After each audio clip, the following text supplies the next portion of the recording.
In this Valuecase Academy video, I want to quickly show you how you set up a Kanban board to track your spaces.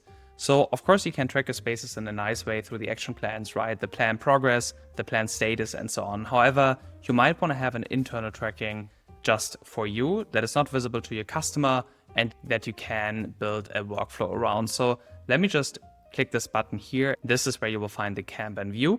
And in here, let me just save this view, by the way. So when I come back, I want to see the Kanban. In here, you will be prompted to create an internal property. An internal property is basically a status property that allows you to show a Kanban view based off. And you can have as many properties as you want. So we have customers having different views depending on if they're working on customer onboarding or sales, or one is for grouping in different customer types and the other one is just for status tracking. So you can really get creative here, but usually you would start with one. And I would just call this status. And then I can add options to it. And the options are in this case, the column groups basically. So let me just go in and say to be started and add a couple more. And then finally complete. Okay, so now I have 4 options here and I can select the default values. So if I want to have all spaces that are fresh in the to be started column, I would select it here. If you have it, for example, for grouping or it's an optional thing, you just wouldn't set a default value. And then I will create this property and this will create my view. So let me go back to my spaces. I can select my grouping property here because I can have multiple, and this will show me the Kanban.